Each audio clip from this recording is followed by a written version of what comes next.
are continuing on our journey of reading the first chapter of every currently running weekly Shonen Jump manga. And I kind of wanted to start this recording out by just talking about the idea of reading only one chapter. Do you think that there's limitations associated with that?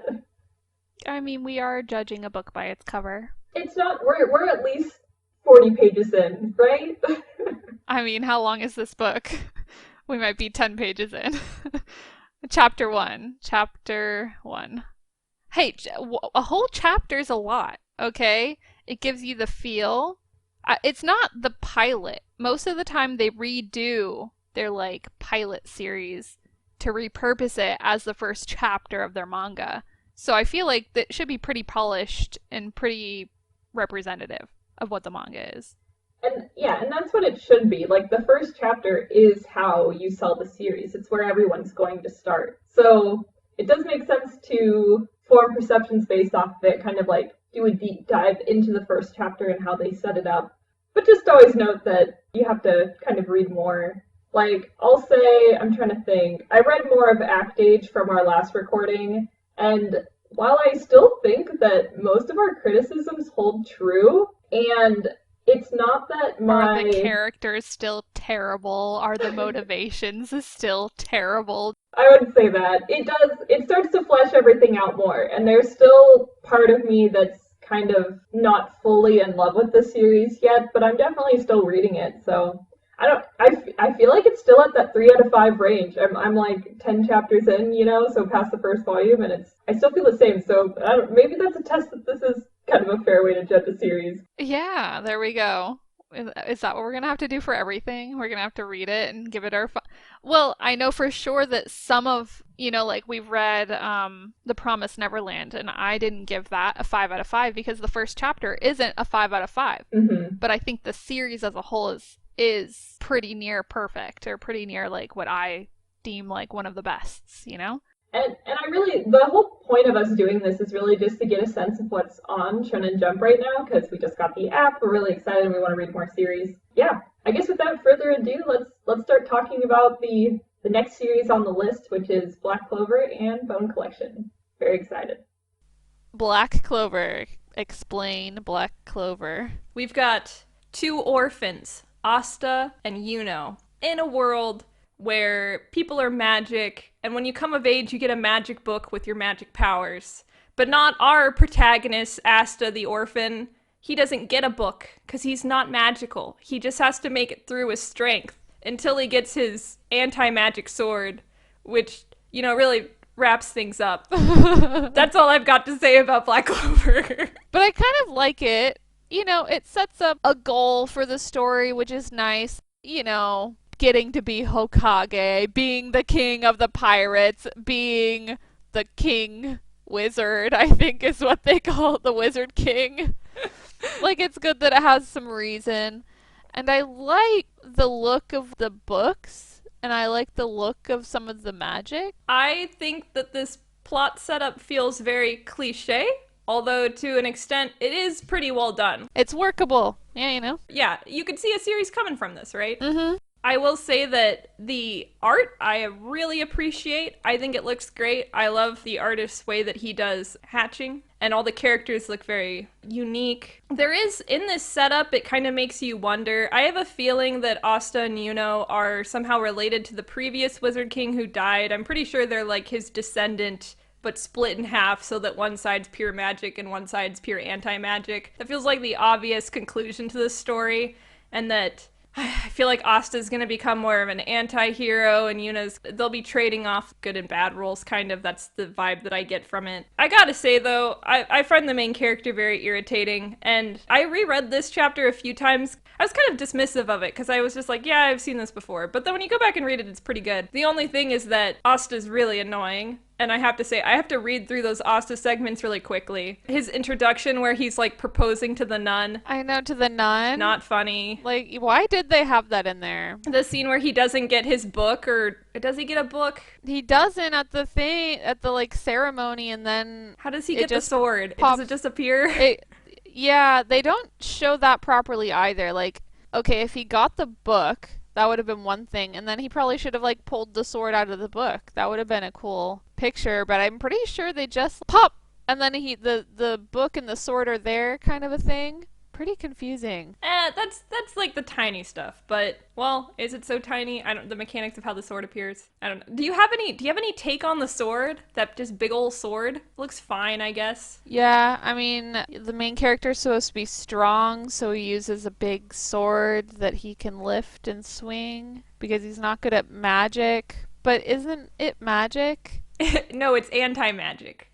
It's anti-magic. He's a being of pure anti-magic. I'm pretty sure that's what's gonna happen. anyways. I gave this a 2 out of 5. I do want to read more, though. Really? Yeah, I mean, I gave it a 4 out of 5. I liked it, Cool. and I would read more. But yeah, I don't like the main guy. I kind of like his relationship with, what was like the memory that they had when they were kids? What did they say? We'll be the Wizard King together. Yeah, and exactly, like they're gonna be the wizard king at the same time, and I was like, yeah, okay. I'm fine with that. Yeah, I think that's it. My favorite part was when Asta did a one-handed push-up into the air. That was my favorite part. Yeah, I really liked when he was showing how strong he was. Yeah. He did like 1,000, wasn't he, like counting 1,000 or something when that happened? That's his deal. Uh, He's so scrawny, but he's also very strong. Anyways, yeah, just 2 out of 5, like, good art, but I've seen this story set up before, so it's not entirely interesting to me. That's my final take on it. yeah, I can definitely see it like just going worse and worse. I've never read it. I think I've seen like one episode of the anime, so I kind of want to read a bit more. Yeah. Okay, moving on. Bone Collection is a series about Kazami, who's a weak exorcist, but he's born to a family of proud exorcists, and he has these expectations placed on him to be better when he's not. That's the intro, right? He has this cool look to him with his pretty boy eyelashes, but then when you get down to him actually doing stuff like exorcism, he's horrible at it. His childhood friend is a fantastic exorcist, and she's kind of like the nagging girl character, right? Every series needs its nagging girl character. And then you have a demon lady. How would I say this? Like a yokai lady who appears in the world. Yokai queen. Yokai queen. Pyra. Kazami just treats her like a normal girl because he's always kind of befriended the yokai, and that's the conflict that gets built up in the story, is that he's horrible at exorcism, so he ends up befriending the yokai more than anything, or treating them like normal people, which is forbidden in the world of exorcists. And yeah, he eventually meets this girl, and his super secret shonen power is that he can reach inside of the body of yokais and pull out a weapon, which is a forbidden art. I liked this story a lot. Same. The one thing I hated was the fact that he was like a pervert and he always got bloody noses. No, like, okay. I just don't find this funny at all. Can I explain why I like the bloody noses? Okay. Okay.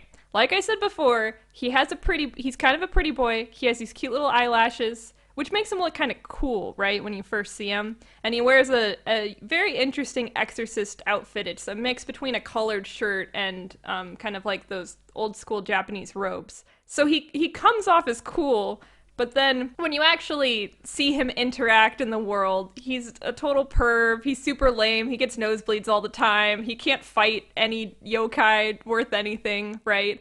So there's this contrast between what he could look like, right, and what he actually is like, which is then further contrasted with how cool he looks when he unleashes the yokai power. Yeah, when he reaches in and he takes that weapon. And I loved the setup as well when he reaches into Pyra to take her weapon out, which is this cool bone sword. I think it was a sword. Maybe more of like a whip. It's kind of almost in between. A whip? Was it not a whip? No, it wasn't a whip. No, it was like a weird like triangle sword. Like it was oddly thick. I don't know how to describe it. Okay, so when he pulls out that bone sword, he's reaches into her chest, which again, it's him being this goofy, pervy guy. But in this case, he's completely serious and his hair is down. He looks really cool. And he doesn't touch her boob. He literally like reaches inside of her. So Yeah, the nosebleed thing, it's played out, but I liked how it played into his character and the way that he's perceived. Anyways, that's my explanation for why I was okay with Yeah. I one thing I didn't really get. He's not special. Anyone can use yokai powers. it. Mm-hmm. It's just that if other people use the powers, then the yokai will take over their soul or something. And then that didn't happen with him because he befriends them. Oh, so Is that the point? you're trying to explain, you're trying to ask like why the power to take the weapon from the yokai is forbidden. Yeah. And that's why. It's because people who use it can eventually be taken over by the yokai, which is going to be sidestepped in the story, I imagine, by him actually befriending the yokai, And like right? that was the key all along was if you're befriending them, then they won't eat your soul or whatever. Friendship isn't always a solution, because there are some yokai that, like the yokai that they fight at the end of this, they just want to kill them. It's just that like there's some good ones out there, you know. There's some hot ones out there. Pyra, I love her design, by the way. She's beautiful. Uh-huh. Although I find the dress kind of silly. Like it has like a zipper that's almost unzipped on the front. Yeah. Like, What you don't like her large chest. I love it. I'm down. It looked great. I appreciated that she was very curvy, and then also it was I like that it was like all the way zipped down, because I feel like in a lot of series like they don't have like the full chest, you know, but in this one it's all there. just out there. Yeah, I want to read more of this one. For sure. I gave it a 4 out of 5. What did you give it? Yeah, that's what I give it, 4 out of 5. Which, looking back at Black Clover, maybe I liked them both too. Maybe 4 out of 5. Yeah. The only other thing I want to say is that I love how detailed the art is. It has a very good sense of setting. You can tell it usually takes place in like Japanese neighborhoods. They go to Danny's, which is just Japanese Denny's, but you know they have to change it. The art was very detailed and beautiful. All of the powers and outfits look good. Probably the coolest power was Reno, the who I was describing before as nagging. She's not really nagging, but that's her role in the story, kind of, is the childhood friend who's watching out for our main boy, our wacky main boy, right? Yeah. But she has this ability to make these like origami steeds. That was sick. I love there's that one panel of her riding on the origami steed, literally talking down to Kazami. It was great.